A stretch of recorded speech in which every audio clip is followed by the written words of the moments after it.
देखो, मैं तुम्हें कोई नई बात नहीं बता रहा हूं। मैं सिर्फ वही बात कह रहा हूं जिसे तुम बहुत पहले से जानते हो, लेकिन स्वीकार करने का साहस नहीं जुटा पाए। क्योंकि सच हमेशा कड़वा नहीं होता, सच अक्सर डरावना होता है। डर इस बात का कि अगर यह सच मान लिया तो तुम्हारी पूरी जिंदगी की दिशा बदल जाएगी। और आदमी बदलाव से नहीं, अपने ही झूठ के टूटने से डरता है। तुम कहते हो मैं प्रेम में हूं, लेकिन जरा ध्यान से देखना, क्या तुम शांत हो? क्या तुम्हारे भीतर मौन है? क्या तुम्हारे फैसले तुम्हारे भीतर से आ रहे हैं या किसी और की मौजूदगी से नियंत्रित हो रहे हैं? अगर किसी एक व्यक्ति का व्यवहार तुम्हारे मन की स्थिति तय करता है तो यह प्रेम नहीं है, यह निर्भरता है। और निर्भरता का नाम बदल देने से वह स्वतंत्रता नहीं बन जाती। आज का आदमी बाहर से बहुत मजबूत दिखता है, लेकिन भीतर से वह कांपता हुआ बच्चा है। उसे हर पल किसी के आश्वासन की जरूरत है। कोई उसे देख ले, कोई उसे चाह ले, कोई उसे महत्व दे दे। और जैसे ही यह महत्व बाहर से आना शुरू होता है, भीतर का केंद्र कमजोर पड़ जाता है। फिर आदमी जीता नहीं है, वह प्रतिक्रिया करता है। एक मैसेज आया खुश, नहीं आया उदास। एक मुस्कान मिली ऊर्जा, नहीं मिली अवसाद। और तुम इसे प्रेम कहते हो? नहीं, यह प्रेम नहीं है। यह अपने ही अस्तित्व से भागने का सबसे मीठा तरीका है। मोह कभी अचानक नहीं आता। मोह की तैयारी बचपन से शुरू हो जाती है। जब बच्चे को सिखाया जाता है कि तुम तभी अच्छे हो जब कोई तुम्हें पसंद करे। जब उसे सिखाया जाता है कि अकेले होना कमी है। जब हर कहानी, हर फिल्म, हर गीत यह दोहराता है कि जीवन की पूर्णता किसी दूसरे में है। धीरे धीरे यह झूठ भीतर बैठ जाता है और आदमी उसे सत्य मान लेता है। फिर जब वह बड़ा होता है तो वह किसी इंसान में नहीं, अपने अधूरेपन की दवा ढूंढता है। वो कहता है मैं तुमसे प्रेम करता हूं, लेकिन भीतर से आवाज कुछ और कह रही होती है। मुझे तुम्हारी जरूरत है ताकि मैं खुद से बच सकूं। याद रखना, जहां जरूरत है वहां प्रेम नहीं हो सकता। प्रेम समृद्धि से आता है, मोह गरीबी से आता है। मोह कहता है मेरे बिना तुम कुछ नहीं। प्रेम कहता है तुम जैसे हो पूरे हो। लेकिन आदमी को यह सुनना अच्छा नहीं लगता, क्योंकि अगर वह पूरा है तो उसकी सारी सौदेबाजी खत्म हो जाती है। फिर वो किसी को पकड़ कर नहीं रख सकता, फिर वो किसी पर अधिकार नहीं जता सकता। और अधिकार जताना आदमी को बहुत मीठा लगता है, क्योंकि वहीं उसे झूठी सुरक्षा मिलती है। मोह हमेशा सुरक्षा की भाषा बोलता है, प्रेम हमेशा जोखिम की। प्रेम कहता है अगर तुम जाना चाहो जाओ। मोह कहता है अगर तुम गए तो मैं टूट जाऊंगा। और मजे की बात यह है कि मोह टूटता भी नहीं, वो सिर्फ रोता है, चिल्लाता है, नाटक करता है। टूटता तो सिर्फ भ्रम है। इतिहास उठाकर देखो, आदमी ने जितनी भी बड़ी मूर्खताएं की हैं वे अज्ञान से नहीं हुई, वे मोह से हुई हैं।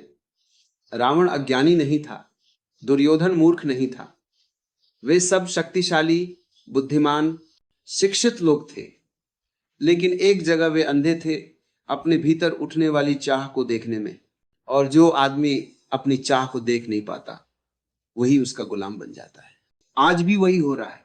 फर्क सिर्फ इतना है कि आज महल नहीं गिरते, आदमी गिरते हैं। आज युद्ध भूमि नहीं जलती, आदमी के सपने जलते हैं। आज तलवार नहीं चलती, आत्मसम्मान कटता है।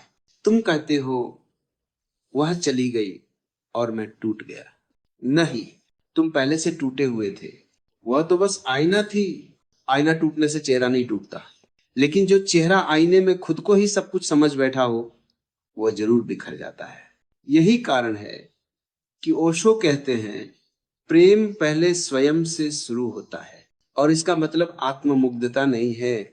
इसका मतलब है अपने भीतर इतना मौन, इतनी पूर्णता पैदा करना कि कोई आए तो सुंदर लगे और कोई जाए तो भी भीतर कुछ बिखरे नहीं। मोह तुम्हें संकीर्ण करता है, प्रेम तुम्हें विस्तार देता है। मोह कहता है यह मेरा है, प्रेम कहता है जो है जैसा है वैसा ही सुंदर है।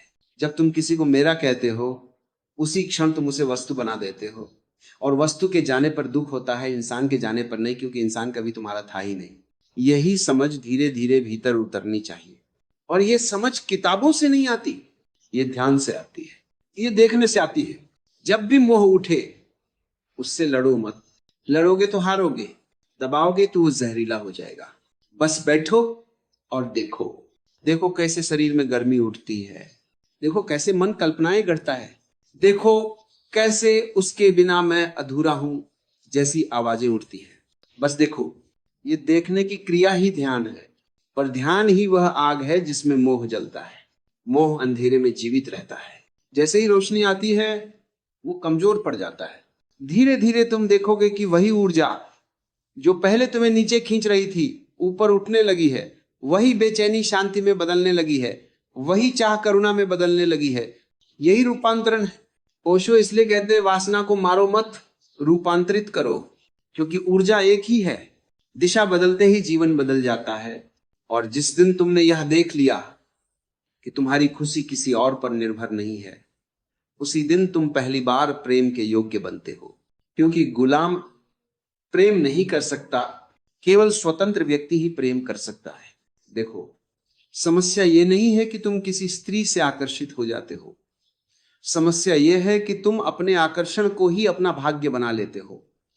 आकर्षण एक लहर है, वह आती है और चली जाती है, लेकिन तुम उस लहर पर अपना घर बना लेते हो और फिर रोते हो कि घर क्यों बह गया। लहर का दोष नहीं है, दोष तुम्हारी नासमझी का है।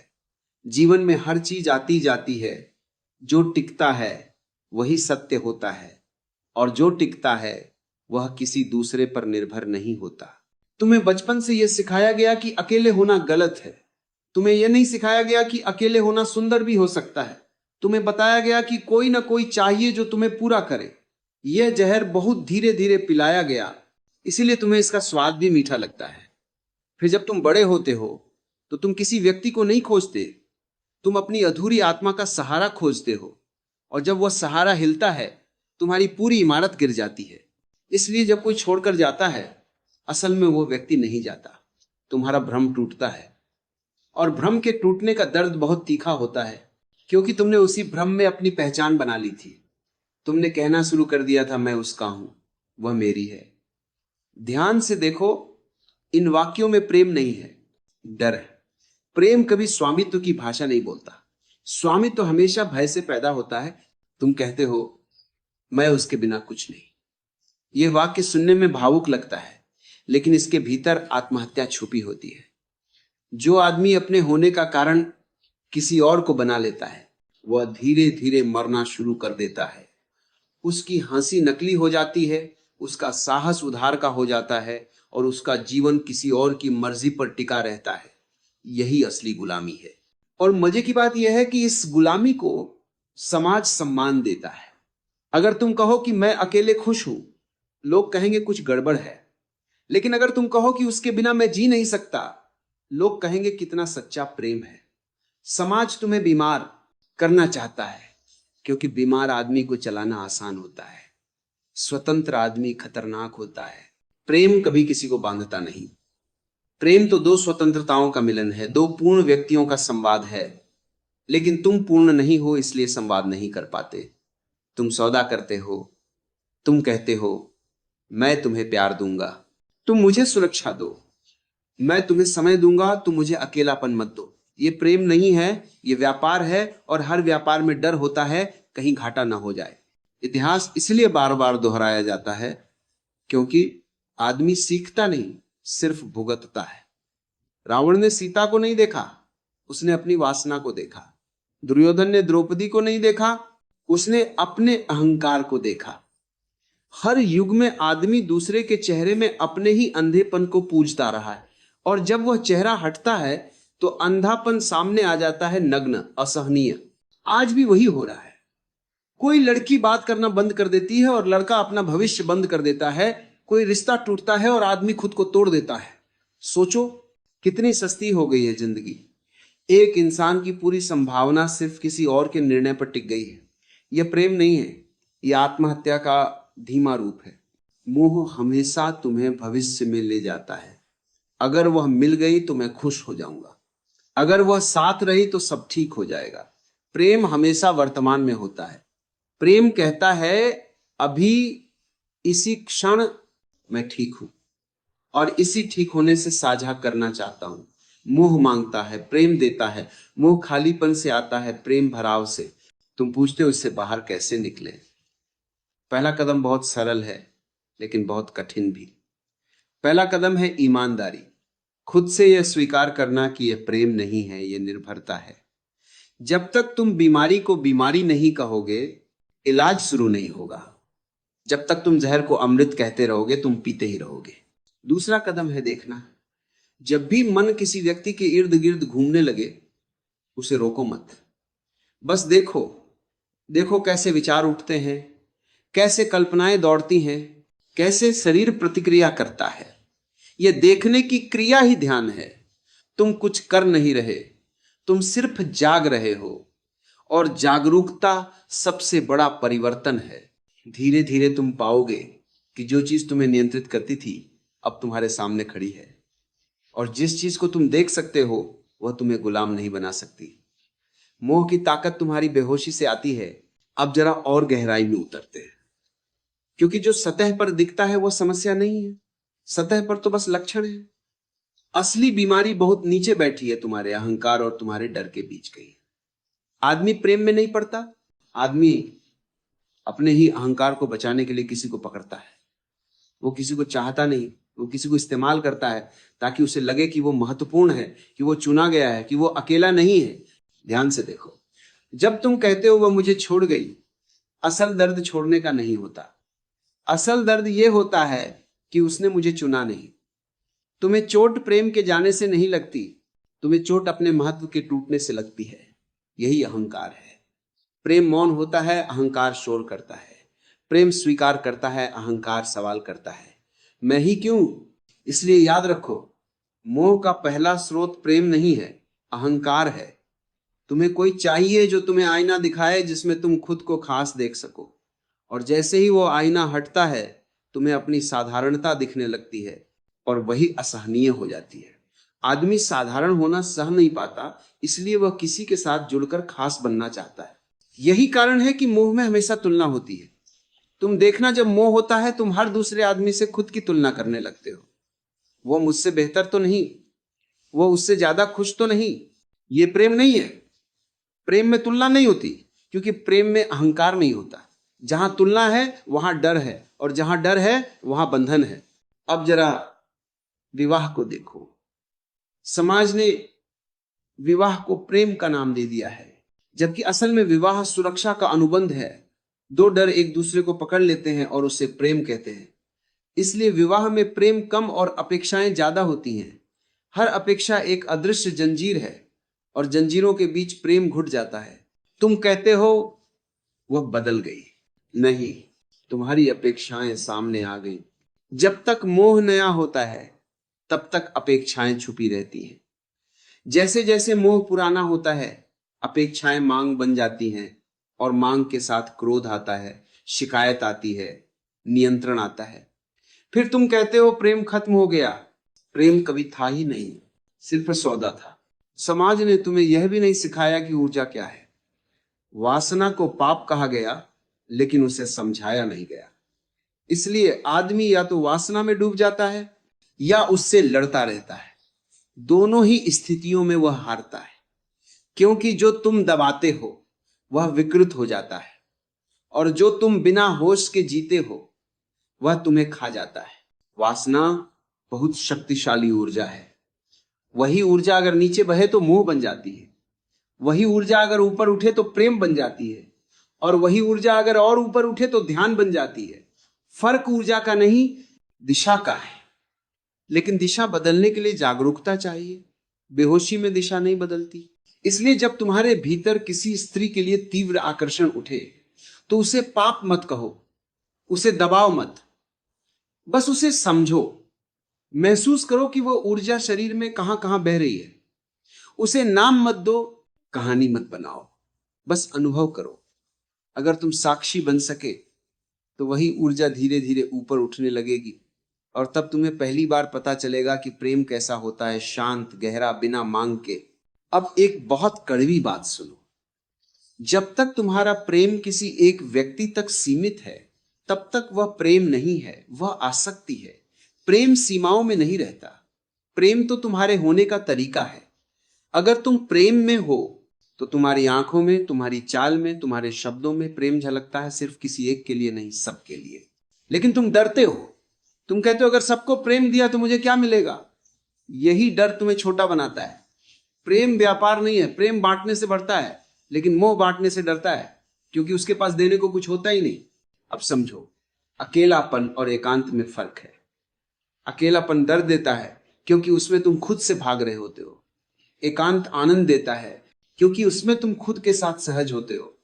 मोह अकेलेपन से पैदा होता है, प्रेम एकांत से पैदा होता है। इसलिए जो आदमी अकेले बैठ नहीं सकता वो प्रेम में नहीं, मोह में ही गिरेगा। इसलिए मैं बार बार कहता हूं, ध्यान सीखो, अपने साथ बैठना सीखो, बिना फोन, बिना संगीत, बिना किसी याद के। शुरू में बहुत बेचैनी होगी, मन भागेगा, मोह उठेगा, पुरानी तस्वीरें आएंगी।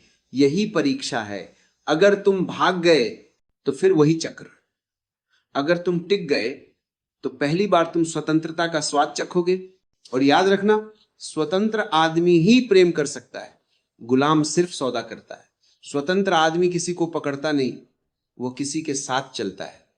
और अगर रास्ते अलग हो जाएं तो वो रोता नहीं, वह आशीर्वाद देता है। यही प्रेम की पहचान है। इतिहास में जिन लोगों को हम बुद्ध, महावीर, कबीर कहते हैं, उन्होंने स्त्री से भागकर नहीं पाया।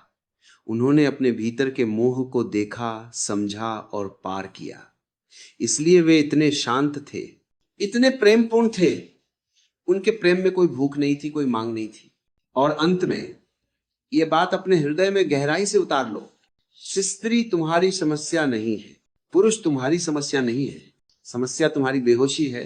जागो, देखो, समझो।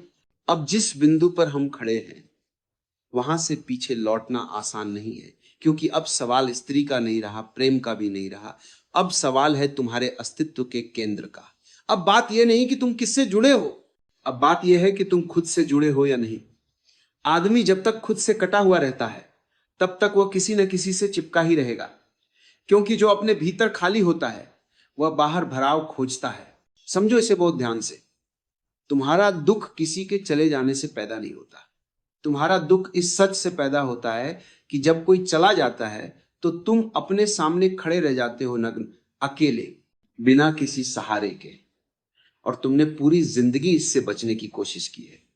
तुमने हमेशा किसी न किसी रिश्ते को ढाल की तरह इस्तेमाल किया है ताकि तुम्हें खुद को न देखना पड़े। इसलिए जब कोई साथ होता है तो तुम्हें लगता है कि सब ठीक है। नहीं, तब भी कुछ ठीक नहीं होता। तब सिर्फ तुम्हें देखने का मौका नहीं मिलता। जैसे ही वह चला जाता है तुम्हें आईना मिल जाता है, और वही आईना तुम्हें डराता है। इसलिए तुम कहते हो उसने मुझे बर्बाद कर दिया। नहीं, उसने तुम्हें बस तुम्हारे सामने खड़ा कर दिया। यही से आदमी भागता है। कोई तुरंत नया रिश्ता खोज लेता है, कोई शराब में चला जाता है, कोई काम में खुद को डुबो देता है, कोई अध्यात्म की बातें करने लगता है, लेकिन भागने का रूप बदल जाता है। भागना नहीं रुकता, क्योंकि रुकने का मतलब है खुद को देखना, और खुद को देखना सबसे कठिन साधना है। ओशो कहते हैं आदमी ध्यान से नहीं डरता, आदमी खुद से मिलने से डरता है। ध्यान तो बस एक बहाना है। असली डर यह है कि अगर मैं चुप हो गया तो मेरे भीतर जो खालीपन है वो सामने आ जाएगा, और वही खालीपन आदमी को पूरी जिंदगी दौड़ाता रहता है। अब यहां एक बहुत सूक्ष्म बात समझो। आत्मसम्मान और अहंकार में फर्क है। अहंकार बाहर से बनता है, तारीफ से, रिश्तों से, पद से, पहचान से। आत्मसम्मान भीतर से पैदा होता है, अपने साथ ईमानदार होने से। मोह अहंकार को मजबूत करता है, प्रेम आत्मसम्मान को। इसलिए मोह में आदमी हमेशा डरा रहता है और प्रेम में आदमी शांत। तुम कहते हो वह मुझे इज्जत नहीं देती थी। असल में सवाल यह है, तुम खुद को कितनी इज्जत देते हो?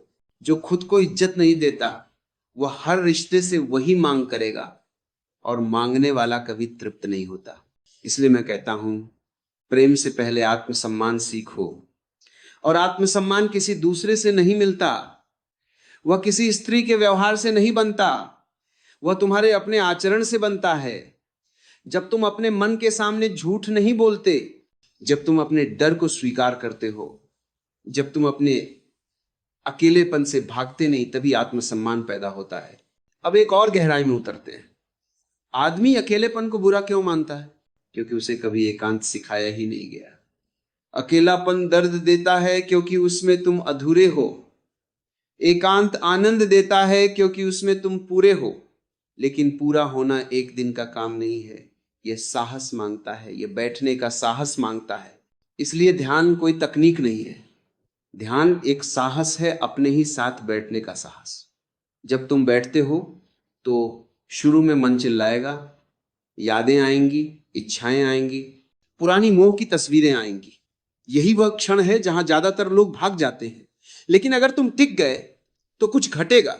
धीरे धीरे तुम्हें दिखेगा कि विचार आते हैं और चले जाते हैं, इच्छाएं उठती हैं और गिर जाती हैं, और इनके बीच में कुछ ऐसा है जो स्थिर है, शांत है, अछूता है। वही तुम हो, वही तुम्हारा असली केंद्र है। और जब कोई आदमी अपने केंद्र को पहचान लेता है तब मोह अपने आप गिरने लगता है। मोह को छोड़ने की कोशिश मत करो, छोड़ने की कोशिश भी अहंकार है। बस इतना करो, अपने केंद्र में आओ। जैसे जैसे तुम भीतर स्थिर होते जाओगे वैसे वैसे बाहर की पकड़ ढीली पड़ती जाएगी। यह नियम है। जो भीतर भरा है वो बाहर नहीं लिपटता। अब समझो, प्रेम कोई घटना नहीं है, प्रेम कोई रिश्ता नहीं है, प्रेम तुम्हारी स्थिति है। जैसे कोई व्यक्ति क्रोधी होता है वैसे ही कोई व्यक्ति प्रेमपूर्ण होता है। प्रेम किसी एक के लिए नहीं होता, प्रेम तुम्हारे देखने का तरीका है। अगर तुम प्रेमपूर्ण हो तो तुम्हारी आंखें भी प्रेम से देखेंगी, तुम्हारे शब्द भी प्रेम से निकलेंगे, और तब एक अद्भुत बात घटती है। तब तुम किसी के साथ होते हो लेकिन खोते नहीं। तब तुम जुड़ते हो लेकिन बंधते नहीं। तब तुम प्रेम में होते हो लेकिन गुलाम नहीं होते। और अगर कभी रास्ते अलग भी हो जाएं तो भीतर कोई खून नहीं बहता, सिर्फ मौन होता है। इसलिए आखिरी बात इस हिस्से में समझ लो, जब तक तुम्हें किसी की जरूरत है ताकि तुम ठीक महसूस कर सको, तब तक तुम प्रेम के लिए तैयार नहीं हो। जब तुम अकेले भी ठीक हो तभी प्रेम तुम्हारे जीवन में आ सकता है, आशीर्वाद की तरह, सहारे की तरह नहीं। यही वह बिंदु है जहां आदमी टूटता भी है और यहीं से आदमी बुद्ध भी बन सकता है। फर्क सिर्फ इतना है, तुम भागते हो या जागते हो। अब हम उस मोड़ पर आ गए हैं जहां ज्यादातर लोग कभी पहुंचते ही नहीं, क्योंकि यहां पहुंचने से पहले आदमी के भीतर जो झूठ जमा है वह टूटने लगता है।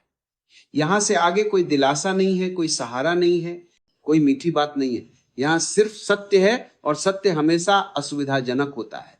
अब प्रश्न ये नहीं कि तुम किससे प्रेम करते हो, अब प्रश्न ये है कि तुम स्वतंत्र हो या नहीं। समझो इसे बहुत साफ शब्दों में। स्वतंत्रता का मतलब ये नहीं कि तुम अकेले हो। स्वतंत्रता का मतलब है कि तुम्हारी खुशी का केंद्र अब तुम्हारे हाथ में है। जब तक तुम्हारी खुशी किसी और के व्यवहार पर निर्भर है तब तक तुम गुलाम हो, चाहे उस गुलामी को तुम प्रेम कहो, विवाह कहो या समर्पण। आदमी स्वतंत्रता से डरता है क्योंकि स्वतंत्रता के साथ जिम्मेदारी आती है, और आदमी हमेशा जिम्मेदारी किसी और पर डालना चाहता है। अगर वो ऐसा ना करती तो मैं ठीक रहता, अगर वो मुझे समझता तो मैं खुश होता। ये सारे वाक्य गुलामी के लक्षण हैं। स्वतंत्र आदमी कहता है जो भी है मैं जिम्मेदार हूं। ये बहुत कठोर लग सकता है, लेकिन यही मुक्ति का द्वार है। जिस दिन तुम अपने दुख के लिए किसी और को दोष देना छोड़ देते हो उसी दिन दुख की जड़ कटने लगती है, क्योंकि अब दुख को पोषण नहीं मिलता। दोष देना ही दुख का भोजन है। अब एक और गहराई में उतरते हैं। प्रेम और करुणा में फर्क समझो। प्रेम अक्सर किसी एक दिशा में बहता है, करुणा चारों दिशाओं में। प्रेम में अभी भी थोड़ा सा मैं बचा रहता है, करुणा में मैं भी पिघल जाता है। इसलिए प्रेम टूट सकता है, करुणा नहीं टूटती। जब तुम करुणामय होते हो तब तुम्हें किसी से कुछ चाहिए नहीं होता, तुम देते हो, क्योंकि तुम्हारे भीतर इतना है कि बहने लगता है, और जो बहता है वही पवित्र है। जो रोका गया है वही जहरीला हो जाता है। इसलिए बुद्ध ने प्रेम नहीं करुणा सिखाई। इसलिए महावीर ने लगाव नहीं अहिंसा सिखाई, क्योंकि ये सब स्वतंत्र चेतना की अवस्थाएं हैं। इनमें कोई पकड़ नहीं है, कोई मांग नहीं है, कोई सौदा नहीं है। अब देखो अपने जीवन को, जहां भी तुम्हें दर्द मिला वहां कहीं ना कहीं उम्मीद थी, और जहां उम्मीद थी वहां स्वतंत्रता नहीं थी। उम्मीद हमेशा भविष्य में होती है, स्वतंत्रता हमेशा अभी में होती है। जो अभी में जी रहा है वह उम्मीद नहीं करता, वह अनुभव करता है। आदमी भविष्य में इसलिए जीता है क्योंकि वर्तमान में खड़ा होने का साहस नहीं है। वर्तमान में खड़ा होने का मतलब है जो है उसे पूरी तरह देखना, बिना भागे, बिना सजाए, बिना दोष दिए। और यही ध्यान है। ध्यान कोई आंख बंद करना नहीं है, ध्यान आंख खोलना है, भीतर भी और बाहर भी। ध्यान ये देखना है कि तुम कब किसी से कुछ मांग रहे हो। ध्यान ये देखना है कि तुम कब डर से मुस्कुरा रहे हो। ध्यान ये देखना है कि तुम कब प्रेम के नाम पर समझौता कर रहे हो। और जैसे जैसे यह देखने की क्षमता बढ़ती है वैसे वैसे एक अजीब सी शांति उतरने लगती है। यह शांति किसी उपलब्धि से नहीं आती, यह शांति कुछ छोड़ने से भी नहीं आती, यह शांति देख लेने से आती है। एक दिन तुम पाओगे कि तुम अकेले बैठे हो और भीतर कोई शोर नहीं है, न शिकायत, न उम्मीद, न स्मृति का बोझ। उस क्षण तुम्हें कोई याद नहीं आएगा जिसे तुम पकड़ना चाहते हो। उस क्षण तुम पूरे हो और वही क्षण धर्म है। धर्म मंदिर में नहीं है, धर्म रिश्तों में भी नहीं है। धर्म उस स्थिति में है जहां तुम्हें किसी सहारे की जरूरत नहीं, जहां तुम अपने ही अस्तित्व में टिके हो, जहां तुम अकेले भी पर्याप्त हो। और तभी प्रेम संभव होता है, शुद्ध, हल्का, मुक्त। ऐसा प्रेम जो किसी को बांधता नहीं, ऐसा प्रेम जो किसी को छोटा नहीं करता, ऐसा प्रेम जो दूसरे को भी स्वतंत्र होने देता है।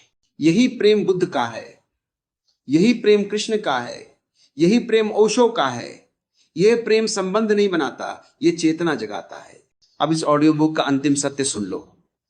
अगर तुम किसी के बिना टूट जाते हो तो तुम प्रेम में नहीं थे, तुम निर्भरता में थे। और निर्भरता कभी भी तुम्हें शांति नहीं दे सकती। शांति वही पा सकता है जिसने अकेलेपन को एकांत में बदल लिया हो, जिसने डर को देखा हो पर उससे भागा न हो, जिसने स्वयं को पूरी तरह स्वीकार कर लिया हो बिना सजावट के। और जब ऐसा घटता है तब जीवन बोझ नहीं रहता, तब जीवन नृत्य बन जाता है, तब हर श्वास ध्यान बन जाती है, तब हर मुलाकात उत्सव बन जाती है। यही जागरण है, यही मुक्ति है। यही वो जगह है जहां शब्द समाप्त हो जाते हैं और मौन बोलने लगता है। मेरे बातों को इतने शांति और प्रेम से सुनने के लिए आप सबका अनुग्रहित हो और आप सबके भीतर बैठे परमात्मा को प्रणाम करता हूं। मेरा प्रणाम स्वीकार करें।